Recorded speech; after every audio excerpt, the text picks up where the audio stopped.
Hello, everybody, and welcome back to another episode of Microsoft Flight Simulator news and updates. And we've got some channel updates today, guys, as well as stuff that's happening out in our flight sim world. So stick around because there's some pretty good information coming your way. If you are interested in acquiring any of my Overkills tutorial guides from Microsoft Flight Simulator, or simply interested in supporting the channel, please consider joining us on Patreon.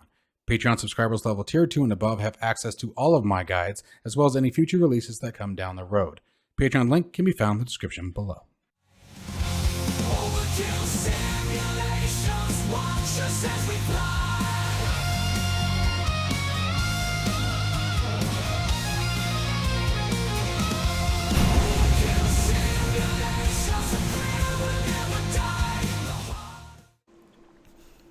All right, guys, so first out of the gate, TFDI Designs has announced that the MD-11 is basically on final approach. So it is feature complete is what they have said. It has now gone over to the quality assurance team. They're going to put it through all of its paces, and the team is going to spend the next few weeks fixing bugs and any major issues that come up. And once the team is happy, the aircraft will be released for public release. The aircraft looks absolutely fantastic. There is a lot of debate about tri-engine aircraft in the aspect that people tend to either love them or hate them. Unfortunately, the MD-11, much like its counterpart, which of course right now, because I just wanted to say it, it's gone off the tip of my tongue. But you guys know what it is. There's the MD-11 and there's one other one, and I can't think of it for the life of me right now what it is. I had it right before I went to say it. But anyway, tri-engine aircraft have sort of a... like I said, a love-hate relationship. They had a really rough start in the beginning of their career, if you will. A lot of accidents, a lot of things that went wrong. I know that when you lose an engine on a tri-engine aircraft, that things get really squirrely, especially if it happens to be one of the outboard engines. There's something also very, very iconic about these aircraft. They are huge, first off. They're really big freaking planes, which is why I think they were so successful in things like FedEx. I know UPS used them. And I don't know if it was the MD-11 or like I said, the other one that I cannot think of. They look so identical. They look so similar to each other that for me right now in this particular sense, it doesn't really matter. Now, what I am most excited about is, again, this is a very large plane. So that's going to be a lot of fun navigating through the different airports. Two, it's going to be nice to have a dedicated cargo hauler. These things are going to be... And I don't know why. I don't know what the difference is from flight simulation standpoint. It probably really isn't any. But it's going to be cool being able to rock those liveries and be able to experience things from a cargo side of things rather than the passenger side. And it's not that we don't have any cargo aircraft in Microsoft Flight Simulator now, but having something that is dedicated to it and is iconically known for it is going to be a lot of fun as well. I don't think there are many flying. And actually, I think that there was one that just had an accident just the other day. There was an emergency with an MD-11, if I'm not mistaken. So let me know what you guys think, because this is obviously going to shake things up just a little bit. Are you going to be purchasing a tri-engine aircraft? The other thing about them is the cockpits are completely different than anything that we've seen. A lot of them, you're still going to be rocking the old analog steam gauges. You're not going to have a whole lot of digital screens. I haven't seen any pictures indicating what TFDI is doing with their cabin, or not cabin, their flight deck.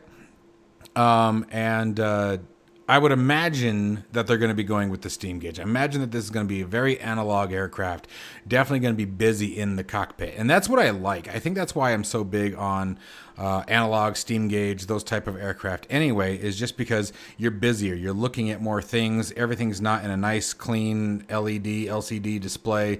You're having to watch, you're having to monitor. It's keeping you on your toes, especially during the cruises, because the cruises are one of those things that just drive me crazy. Now, the packages that are going to be released, there is going to be a full feature package, which is going to offer failures at the time of launch. So if you guys want to go that route, and as we just got done talking about some of the history with this aircraft, I don't know if that should be disconcerting or not, whether or not the failures are enabled. So that is something that is coming with the plane. So you are going to be able to, again, experience maybe some of the emergencies that you may experience in a real flight. TFDI has always been known for their aircraft being very high quality, very authentic, very, very well done. I have had multiple of their aircraft in the past with previous developments, and I think that they do a fantastic job. The failures, I don't know why. I think it's just because what we were just talking about. The failures in place with the MD-11, I'm like, ooh, what are you going to throw at us? But we're definitely going to try it. I am going to be pushing out a guide for this aircraft very, very quickly, and we'll talk more about guides here towards the end of the video for anyone who's interested. All right, keeping everybody up to date with the air traffic control software that's currently available and out in the world. SayIntentionsAI has partnered with Navigraph.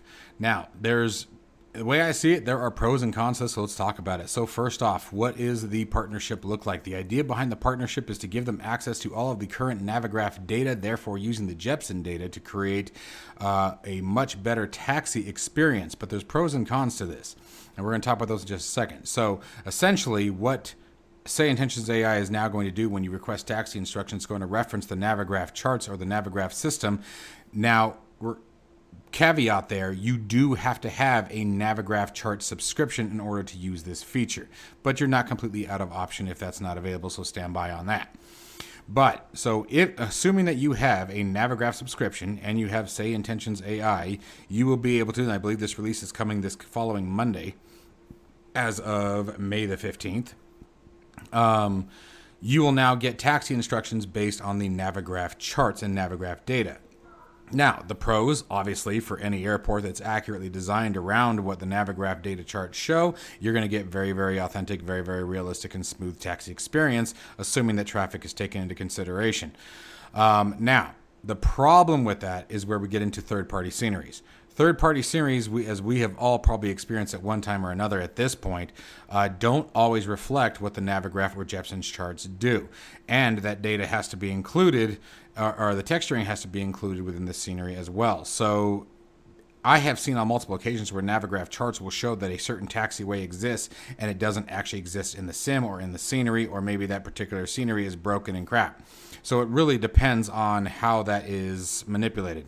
Now, I will give them this. They have put into place a couple of different options. If you do not have a Navigraph subscription, then there is a means by which that the software can also reference Jepsen charts that are available through a taxi editor, is my understanding. Now, this taxi editor can also be used completely off of any of the Jepsen charts. So if you, as a community member, determine that a taxiway or taxi path or taxi data is incorrect, I should say, you will have the ability to not only make that change in the software, but also submit it for others to benefit from it. So that part's pretty slick.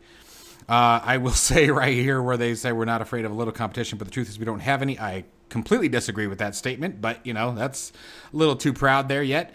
Comparing the two, guys know, I have been asked multiple times if I'm going to be doing a comparison video between SayIntentionsAI and Beyond ATC, and at some point I'm sure that I will. I have not jumped onto that platform just yet. I will say that this is a really cool feature. This is a really cool integration. This is my first time doing any real coverage on SayIntentionsAI. So I will sport out that that's a pretty good partnership that could really bring a lot of accuracy and much better taxi and planning to the simulator and to your air traffic control experience. So this is pretty slick. And I hope that they do very, very well with this. I will be checking this out eventually. We will be doing a demo of SayIntentionsAI here on the channel here in the next coming weeks. I've still got more things that I intend to do with Beyond ATC. It really comes down to which one you prefer and what the battle is. So I recommend that you guys do all of your research in comparison between the two. So just throwing that out there. Anyways, like I said, really cool feature. I can see where there's going to be some hiccups with that. I can see where there could be some potential data that is flat out just missing or incorrect in comparison between Navigraph and the sim. More often than not, what I find is the simulator is missing a specific path that Navigraph knows exists. That comes from the real world data being put into Microsoft Flight Simulator not always being correct, as we have seen many, many times. So my concern isn't that the Navigraph data chart is going to be wrong. My concern is that the airport within inside the sim is going to be incorrect. And so I didn't see anything about what they can do with that. I don't know if the taxi editor will also work in that particular situation where Navigraph is correct, but the sim is wrong. So I'm not sure if that taxi editor software that they have that they're going to put in place, we'll know more on Monday about that, is going to be something that can be used as a solution for that. Now, at the end of the day, what they will say is if SayIntentionsAI cannot come up with any accurate taxi log or has no taxi data that it can actually use to give you a correct taxi path, it'll do the same thing that Beyond ATC does essentially, which will tell you taxi at your own discretion kind of thing, taxi to the runway, and then basically you find your way over there. Okay, so pretty slick stuff. I am giving them props on that. And I do want to specify, guys, that yes, SayIntentionsAI is the only 100% AI traffic control or air traffic control that is currently available on the market today. So it's got some perks, it's got some cons, just like anything else. And we'll be seeing what that looks like here probably in the next week or two. So stay tuned for that. All right, now for some quick channel updates, guys. The content, as you guys can, for those of you who've been following my channel, if you notice, it has been spreading out quite a bit. And I feel it's time to, I've had some people actually even say, like, where you at? So a couple things. Got some major personal changes going on in the life that it's time to make public. Unfortunately, guys, I am going through a separation, so that is impacting a lot of things. Money, life, time, energy. Anyone who's been through it, you know how it goes. Second thing, I'm not going anywhere. I want to make that clear. The reason why I'm throwing this out now is because in the coming weeks, there may be some even further extended delays in content, but it is coming. The other thing that I am working on very diligently, though, is I now have 2 guides currently in the work. The Learjet 35, it has been very, very difficult to get accurate information on that from real-world documentation, but I have found some. And it's coming together very nicely. The other one is the Black Square Duke. I am starting with the Piston Duke, and again, referencing real-world pilots operational handbooks. That has been a challenge because there are essentially two different forms of handbooks that are out there for the Dukes. They have all versions of the aircraft handbooks, and then they have aircraft specific. Finding the aircraft specific ones has been a bit of a challenge, but we are moving through both those guides rather quickly. Actually, in the last week, we've been gotten a lot of headway on those, so that's kind of nice. We got some really awesome products that are coming down the line that I'm going to be demoing, especially a brand new 737 throttle pedestal throttle stack coming for the Bravo. So if you guys are interested in that, stay tuned for that. It's going to have fully electronic controls, just like you find in the real 737. And it's going to be also one-to-one scaling. So the handle size is going to be the same as it is in the real 737. So we're going to be showing those off here probably tomorrow. I'm really excited for those. They look really, really nice, guys. I think you guys are really going to like them. And then, of course, we've got more Beyond ATC traffic, and we're going to be doing some further guides updates that we're going to be throwing out here as well.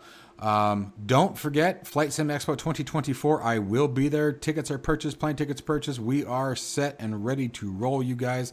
Overkill Simulations is going to be at Flight Sim Expo 2024 in Las Vegas. If you guys are interested in joining or registering, please make sure that you guys use the link down in the description below. It helps me out, helps you out, and we'll all get to hang out. Make sure that you guys keep an eye out for me. I will be in full Overkill swag and look forward to meeting you guys. Last time, I think that was the most fun about the entire thing, was just getting to meet so many people who watch my channel. That was a really humbling and very heartwarming experience for me.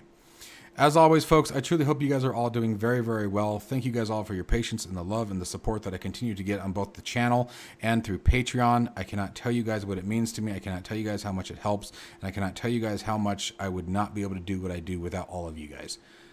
So with that, once again, stay safe and healthy, and I'll see you in the next one.